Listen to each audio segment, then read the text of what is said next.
What's up, unit? Welcome to the second video of this double video upload day here on this Tuesday afternoon. By the time you guys see this one, I already put up kind of a first half of the Raw review for 12/30/2019, the last Monday Night Raw of 2019, and also the last Monday Night Raw of the decade. There was kind of a part one that I put up earlier this morning, and that had the whole Lana Bobby Lashley wedding with the whole return of Liv Morgan. I had a lot to say about that situation, so I left that in its own video. So I won't be discussing that probably at all in this video. Maybe when I reach the end of this review, maybe I'll have some more words about it. Who knows? Sometimes I can't help myself. But for the most part, that video is already on the channel. Go check it out right after this Raw review. This video is going to be everything else that happened on Raw, the other 2 hours and 45 minutes-ish. But I will not be discussing, at least not in great detail anyway, or length, the Lana, Bobby Lashley, Liv Morgan deal. That's in its own video, already up on the channel. I don't want to waste your guys' time. This is a double video upload day. I know we got a lot to do later tonight as well. This is New Year's Eve. It didn't even dawn on me until I put up the first video earlier this morning, and I was like, shit, I got a lot to do tonight, don't I? Several stops I have to make. But I know you guys probably do as well, so I want to wish you guys, all of you, a happy New Year's Eve and New Year. And I hope nothing but the best for all of you in 2020. Let's get right into this review, though, man. This show started off with Kevin Owens.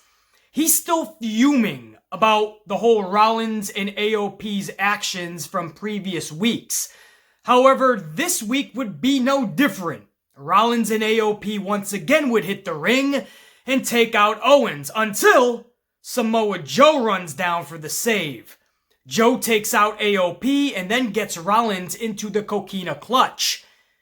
Now at this point, AOP jumps back in, and subsequently with a steel chair, so does Kevin Owens. So at this point, all 5 individuals are just brawling. You got referees down there, suits and ties, everybody's trying to break it up. And in the process, while everybody's on the outside, Owens goes up to the top rope and literally does his best Jeff Hardy impression of a senton bomb onto all of the suits and ties, the AOP, and referees. And that leads us out into commercial break, the first one of the night. So after about 15 to 20 minutes of the start of Raw, it wasn't that bad, actually. And this is what I mean about Rollins. If you put him in the right position, the right placement, the dude could pay off dividends for that company. Now, pushing him as a top face of the company, just like they did with Roman Reigns back in the day, we weren't accepting that, or at least not most of us as fans. We weren't accepting that, but we knew Seth Rollins has a big place in this company. He's got to turn heel. He did, and I like this, man. I like what they're doing with him in AOP. It's going to have to get better. They're starting to get a little redundant, just coming out, attacking the same individual for that one storyline. Let's broaden it out a little bit, and let's make Seth Rollins and AOP a real devious, badass faction. And by that, I mean more individuals, right? Once they breached kind of out to Rey Mysterio, that's where it kind of ended. It was Owens, Mysterio, that's it, right? Samoa Joe kind of stepped up to them more than they stepped up to Joe. They just wanted Samoa Joe last week to move away from the table. Joe was like, no, move me, bitch. And they ended up moving him. But I want to see more of AOP and Rollins really start to take it to the entire locker room, right? Because they're alluding to the fact that that's what they're doing, but they're not really doing that. So they got to be even more heelish, I guess is what I'm saying.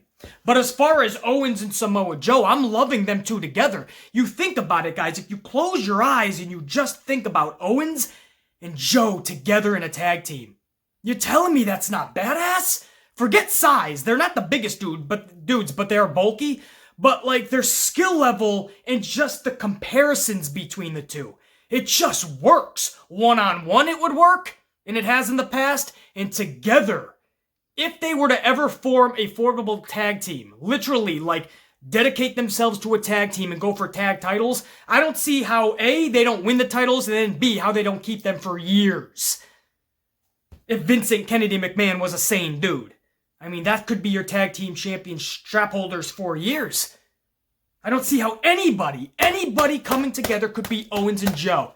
It's just I can't tell you how much. I just close my eyes, I think of that as a tag team, and it just takes me back to the day, some of the best tag teams that I can remember in the form of like Demolition or Hawk and Animal, the Legion of Doom / Road Warriors. Tag teams like that.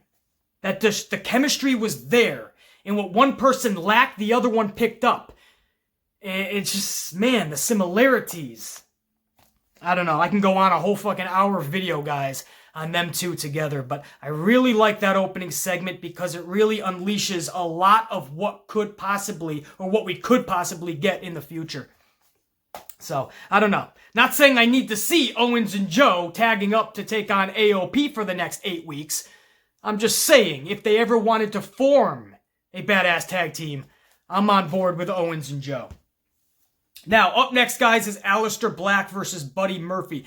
15 minutes of an incredible match. There is not much more I can say, but I'm going to anyway because that's what I do on this channel. I take a subject and I go on and on about it. Alistair Black, Buddy Murphy. Guys, it's just that chemistry that I always tell you guys about that's really hard to find. These two, they just work such magic when they're together in that ring. Every single Hulk Hogan, if you want to make it in this business, every Hulk Hogan needs to have a Randy Savage if they want to get anywhere in this business. Every Shawn Michaels needs a Bret Hart. Every Stone Cold Steve Austin needs a Rock. If they want to be something in this business, you need that one guy that you work off of your entire career. I honestly believe that for Alistair Black, that is Buddy Murphy and vice versa. I believe that those two in that ring bring out the best in one another because there is so many similarities and the chemistry is so golden. It is literally a gold mine that they are sitting on. And just everything they do together in that ring is lightning in a bottle. And so we got that for 15 minutes last night, and it was one of those situations where I could have won another 15 minutes and beyond. Give me those two in an hour Iron Man match, and I'm good. Every single move that is performed has the right recipe, the right mixture of psychology with physicality, and just an all-out blitz of entertainment. It's got a mixture of everything. It's the perfect, absolute perfect situation if you're a pro wrestler right now and your name is Alistair Black or Buddy Murphy. They could really make something out of that. I'm not saying I need to see another 10 matches within the next 3 months out of the two, but they could drag this out to a pay-per-view. They could do something really magical to get us through Royal Rumble and even to WrestleMania if they dedicated the time, energy, and focus to these two individuals. You could see something awesome culminating between Buddy Murphy and Alistair Black. I don't think it should just end in the middle of Monday Night Raw is what I'm saying. Next up, Eric Rowan. He defeats Jobber Jimmy with the Iron Claw Slam. Not much more to say about that. We know that the reports, we heard them. I broke it to you guys a few videos ago. How Vince McMahon is now high once again on Eric Rowan, and he's going to start pushing him again. I'm fine with that. Just make us care. That's all I ask. Charlotte Flair ends hour number 1, announcing that she will be in this year's 2020 Women's Royal Rumble. She then goes on a 3-minute tantrum on why she's the queen of WWE, how and why she's the queen of WWE, as if we need 3 minutes for Charlotte Flair to tell us that, but that's what she did for 3 minutes. She then tells the locker room that she has her favorite robe on, and she has her boots laced up. So who wants to come out and bow down to the queen? Nattie Neidhart's music hits, and sure enough, here comes Nattie. And that's how we go to commercial break, and when we come back, we start hour number 2 with that match, Nattie versus Charlotte. This match, literally, let me check my notes here, guys. I think this was another 15-minute match. Yes, it was, actually. Nearly 15 minutes it took for Charlotte to finally tap out Nattie, and I assure you, nobody cared afterwards. What was that going to accomplish? One day they're enemies anyway, the next day they're a tag team, and now the next day Nattie's just coming out to prove what? I'm not going to bow down to you? My problem with Nattie is this. They give her these big storylines every now and again in these big pay-per-view matches, and then she goes right back into obscurity. And then after 6 to 9 months, there she is again after she's filmed a whole season of Total Divas. or went around the world promoting WWE and being the poster child. Well, that's awesome. But in the process, you're making people not care about you. So when you come back and you're the one who's going to answer the big who's going to bow down to the Queen challenge, nobody's going to be like, whoa, it's Nattie. What a fucking match this is going to be. Nobody's going to do that. It's just the truth. And then at the end of this thing, after almost 15 minutes, Charlotte Flair is victorious. What did it lead to? I'll tell you. It's rhetorical. Nothing. 20 minutes nearly, if you add in the promo interview with the 15-minute match, 20 minutes of this program was dedicated to Charlotte Flair. Also, she looks dominant because she said she's going into the Royal Rumble. And then afterwards, Becky Lynch says that it's official with her and Asuka, that she had in her new contract that she wants to face Asuka. That is so stupid, man. What? You put in you have to face Asuka in your, what are you talking about? Your contract is up. News to me. News to all of us. Even the Revival took to Twitter and had some fun with it. Because Becky Lynch went on Twitter and she's like, it's amazing what you can get when your contract is up. So the Revival, they've been used just horribly. So they're waiting for their contract to come up, which it is in April. And then they can bolt. So basically, they've been trying to get Revival to sign for the longest time. So Revival actually tweeted back, oh, interesting, noted. So the Revival's like, all right, I see what you're doing there. I don't know, I don't need any of that. I'm on board with a rematch with Asuka and Becky Lynch. I like the fact that Becky literally came out and said, I feel like I'm being protected by the company. No, I want Asuka. I understand all that. But to do bogus contract negotiations, we don't need that. We know that's bogus. Just give me some more real-life type shit between Asuka and Becky. That's all I need. You don't even gotta do anything bogus here. The story is sitting in your lap. Asuka defeated you last year at the Rumble on the night that you won the Rumble match. That has always been a thorn in her side. That has always been a huge asterisk. On my channel especially, I always talk about that. We're supposed to believe that she just showed up in the Royal Rumble when she didn't even have a spot, wins the thing, but she couldn't even beat Asuka earlier in the night. So this is sitting in their lap. We don't need too much bogus shit in this. So that's the whole Charlotte Flair thing. Could have done without, obviously. Next up is the Street Profits versus the OC. And yes, the Street Profits end up defeating the OC. More 50-50 booking for the OC. Consistency? What is that? This company doesn't know what consistency is. They have their own little Webster's dictionary, and when they look up consistency, there is nothing there. It's totally gone. That page is ripped out. Consistency does not translate to WWE, apparently. Because 50-50 booking, especially if your team is known as the OC, 50-50 booking is what you are. It's the only thing they have for you. They'll make you win a couple weeks, they'll have you lose a couple weeks. You'll win 3 weeks, you'll lose 4 weeks. You'll win 1 week, you'll lose 2 weeks. The OC has never gained any type of consistency, and they had several chances to do such, but Vince McMahon made sure it didn't happen. And now you have the Street Profits coming out of nowhere and just defeating the OC. The OC just got back together with AJ Styles a few months ago. You couldn't make this team badass. And then afterwards, there's a backstage Profits segment where they're literally, it's just cringy to the utmost degree. I can't tell you guys how awkward it is to watch the Street Profits. And it's like, I don't know if they just screwed up in that backstage segment or if that's how bad it was supposed to be. Usually it's bad anyway with the Profits, but this was exceptionally bad. They were talking about some type of science project, and the bigger dude there, he just stopped. He fumbled over his words, and then he just froze. I don't know if that's a part of what was supposed to be done, or if he thought, okay, I already screwed up, so I might as well make people laugh.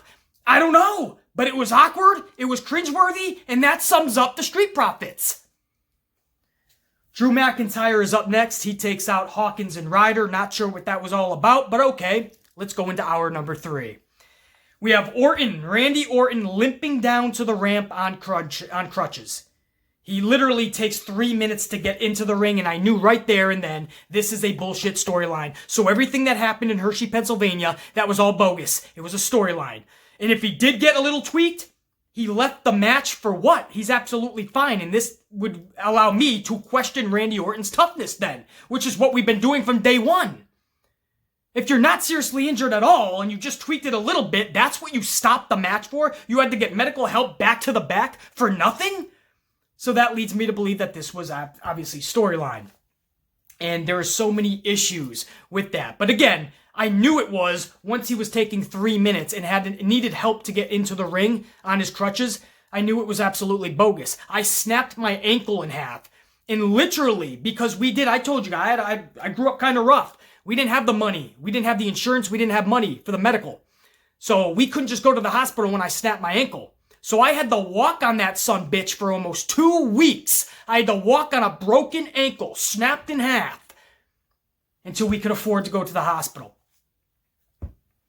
And I know the pain that was, but I knew what I could do and couldn't. Randy Orton, obviously nothing was broke. Nothing was torn off the bone, obviously. He just had a brace on. So I knew he could easily get in that ring. There was no way you needed help, and even with the help, he still took 3 minutes. And that's when I knew this was all a bogus storyline. And I told you guys in yesterday's video that I put out that if it is a storyline, this is absolutely nonsensical and stupid to the highest degree because it wouldn't make any sense. He's in a match in Hershey, Pennsylvania, Sunday night with AJ Styles. He has a chance right there to get his hands on Styles. He has his hands on Styles. You just got to drop him 7 times with an RKO. And then you could do the same thing on Monday night. Instead, he fakes an injury Sunday night, or at least that's what they're alluding to. That's the whole story that they're saying. So he fakes an injury while he's in a match with Styles, just so he can get Styles to come out on Monday night to do the same thing, an RKO. How does that make any sense? Guys, I understand I am using logic and common sense here, 2 things that WWE creative cannot stand. But how does this make any sense? You have AJ Styles in front of you. You can take care of business right there.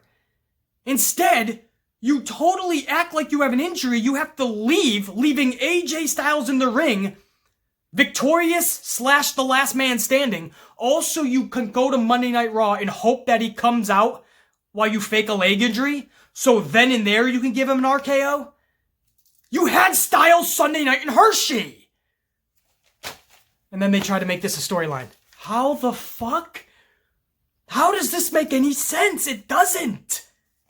I hate when things don't make sense to the highest degree. I can take a little bit, I can drop my common sense bar a little bit. I can lower my logic standards a tad for WWE. Most times we have to do that. But when it totally doesn't make sense, you're wrestling the guy you want to get your hands on. So I'm going to fake an injury, take off, and I'll get him in a couple days. I'll try to get him out because I'll fake the injury that I faked originally against him on Sunday. What? Huh? Oh. I'll tell you, man. It's that freaking emoji. The slap head emoji. With this company, I do it about 100 times a day. Makes 0 sense. And I told you in yesterday's video, something was telling me this could be storyline. And if it is, it's the dumbest thing. It was storyline, and it's the dumbest thing. Andrade versus Ricochet is up next. I tried paying attention to this match as best as I could, but Zelina Vega, damn. Legs for days doesn't begin to do it justice. Whatever Zelina was wearing last night, I could not pay attention to the match. In fact, in all honesty, I was trying to just watch Zelina, but a wrestling match kept distracting me. But in all honesty, guys, with some help from Zelina, a little nudge in the wrong direction, if you will, Andrade hits the hammerlock DDT and collects the W. Before that match, too, by the way, Andrade took out one of the students from Kurt Hawkins' school, one of his trainees, and he totally annihilated him, and that's when Ricochet came down for the save and set that match up. But it's good to see Andrade really picking up these W's, and him and Zelina are working on all cylinders. For a couple of weeks, a couple of shows, it looked like Vince was going to separate them, and I was like, nah, what, dude? Are you serious? Zelina and Andrade are perfect together. You just have to let them collect wins and get over organically, because they will. As heels, let them do their thing. But you have to at least give him a chance and don't 50-50 book him. He's got a strap now, and he's holding his own. That's really cool to see. And Zelina, oh man, wow. Maron. They then announced Brock Lesnar is returning next week. I honestly, I swear, I'm not even kidding this when they announced this. I forgot the dude was even on the roster, let alone a champion. The guy is the World Heavyweight Champion. I totally forgot he was even on the roster, guys. That's how long I haven't seen him in. I just forget about Brock Lesnar. That he's even a part of the roster. That's sad. Because he is a champion. Unreal. And then, of course, we went into the main event, which was just the wedding between Lana and Lashley. I'm just not going to say any more words on this. If you guys want my full, over 20-minute review of that wedding and Liv Morgan's return and the storyline that she's in, go check that video that I put out earlier this morning. It's live on the channel right now, unless the tube already took it off. They might have. It was a little amplified in that video, and I didn't hold back on the thumbnail or the headline. But oh well. They can do what they want. I'm going to keep on fucking swinging for the fences. You know that. But that was the rest of Raw. So I went over the wedding segment earlier this morning. Go check that out. That was the rest of the 2 hours plus.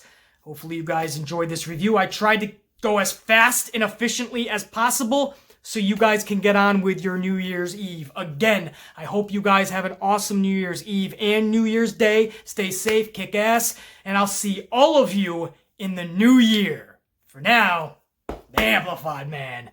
Think, be, live. Amplified. Pow! Check you later.